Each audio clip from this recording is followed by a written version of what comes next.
Hi, I'm Tom Scherschel, and we're here today to continue our SMART response training by learning how to review and evaluate results.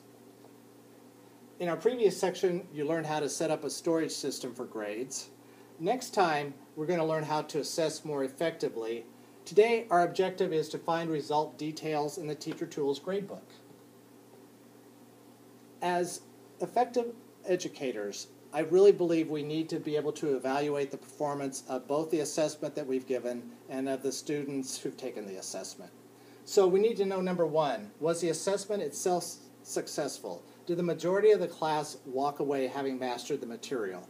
And number two, which students were successful, or probably more importantly, which were not, so we can decide what we need to do about reteaching or maybe approaching the subject matter from a different perspective. So today we're going to review gradebook results. I'm going to show you four things. I'm going to show you how to sort gradebook results, how to display the properties, performance, and result areas for a particular student, how to display the properties, performance, results, and question areas for a particular assessment, and finally, how to change the answers that you're going to accept as correct after the data has been stored. And we're going to do this using the SMART Response Teacher Tools gradebook view. You access this by going to the top menu bar. About halfway over, you're going to choose Response. That will give you this drop-down menu.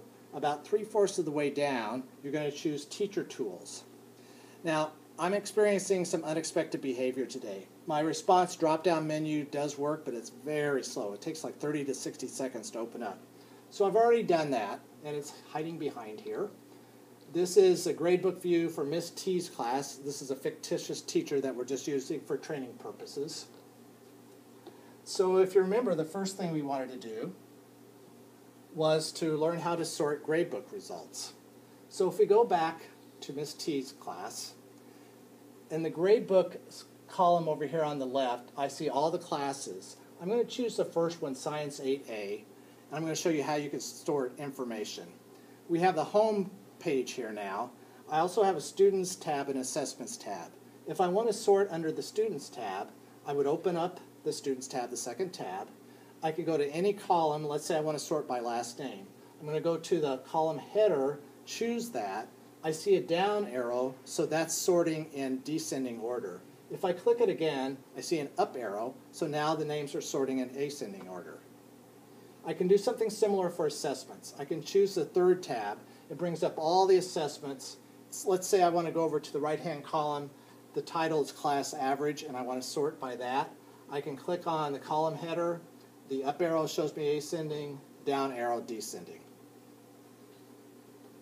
The second thing we wanted to learn today is how to display the properties, performance, and results areas for a particular student. So if I go back to the gradebook view, I want to click on the second tab, the Students tab. It gives me all the students. If I want to say, for example, find out some information on D. Black, I'm going to click any column, it doesn't matter which one, highlights it, brings up information in the panel below. First are the properties, such as the student ID, the first name, last name, email address if they have one, and any demographic tags that I've assigned, such as gender, if they're special ed students or English learners, and so forth. The second button is Performance. That shows me the assessment results over time of that student compared to the rest of the class using a line graph. And finally, our Results. That shows me the individual assessments and how the student did on those assessments. The right-hand column shows the mark, shows how many points they got correct, and the percentage. The next thing we wanted to do is learn how to display the properties, performance, results, and questions areas for a particular assessment. So going back, this time you probably figured out we want to choose Assessments. I'm going to choose the first assessment, which is States of Matter, and highlight that. That brings up all this property information down below first. It shows me the title, the subject, the topic, the type of quiz, whether it was a quiz or exam or ad hoc quiz. It shows me the date and the class average.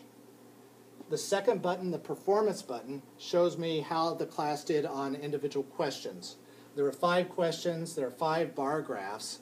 It shows me how many students passed, failed, skipped, or if it was an opinion question. Then if I click on the individual question bar graph, it gives me specific information how many passed, failed, skipped, or were absent. The third button is the results button. That shows me a list, class list, and how each student individually did on the exam. And the last one is the questions button. That shows me on the left how many questions there were. There were 5 in this case. In parentheses shows me the value of each. Each one of these was 1 point.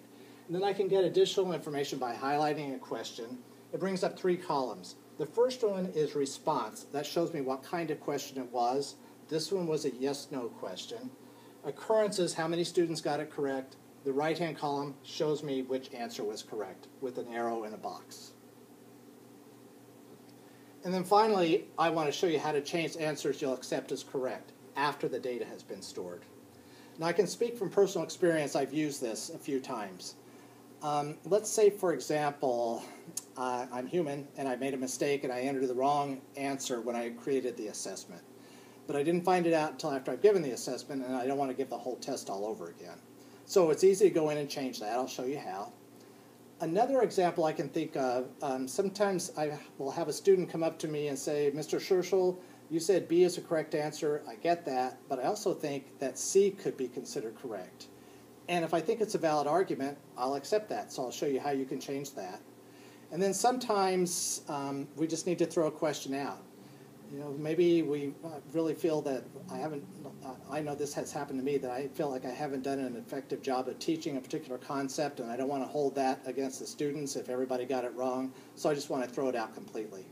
So I can change all this like this. I'm going to go back to the assessment window, and I'm going to stay in the same test or assessment states of matter. I'm going to go to question 2 and highlight that.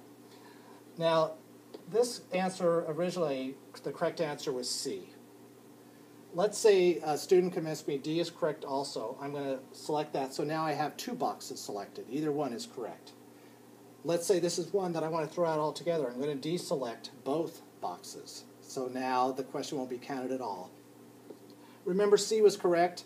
Let's say the student convinced me that D is. I'm going to deselect C and select D. Okay? So very easy to change that information. Okay. Now it's your turn. You've got the file T teacher on your desktop. I want you to open that up, and I'm going to display a series of questions. I'm going to be testing you.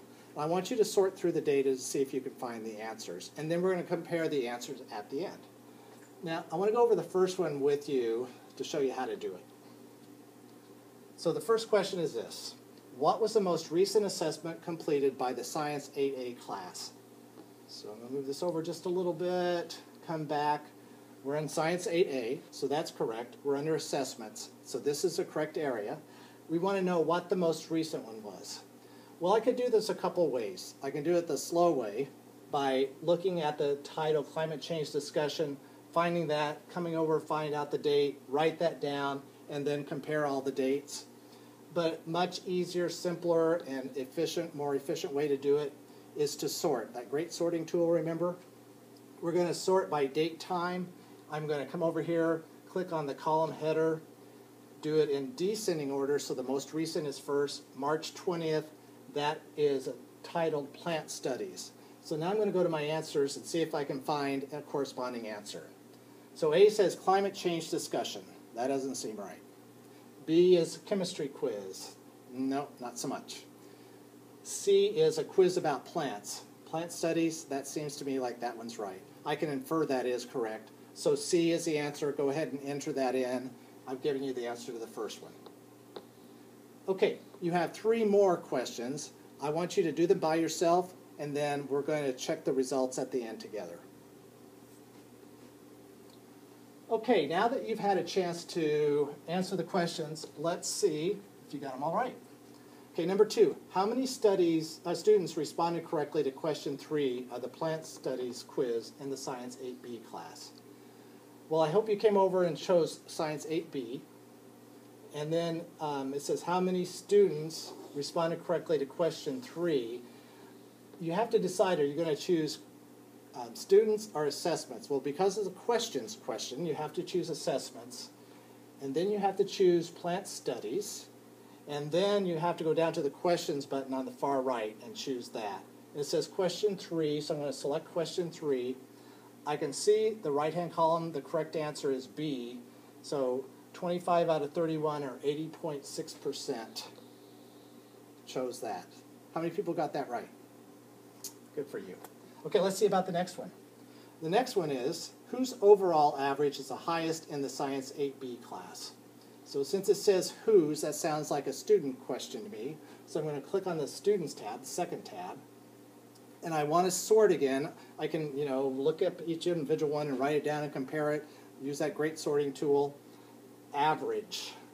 I want to sort in descending order, so I want that down arrow to show me the highest grade. 75.8%. That's A. Kennedy, so you should have chosen B. How many got that right? Way to go. Okay, let's look at the last one.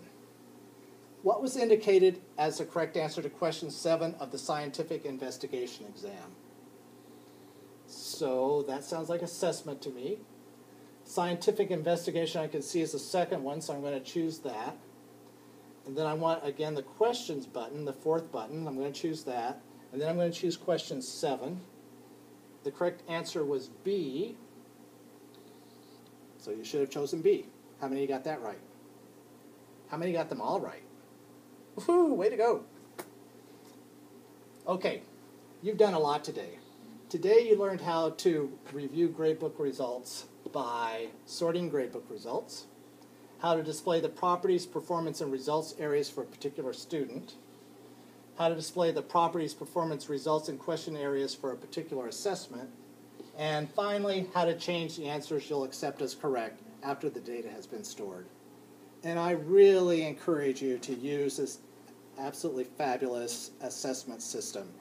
It's a great way for you to effectively and efficiently store grades and view them. You can share the results with students for goal setting. It's great to share with parents during parent conferences. You can export the data into other gradebook systems. We have Power Gradebook, for example. We use that. It's just a wonderful system. It just will make your assessment life so much easier. Thanks for your time today. See you next time.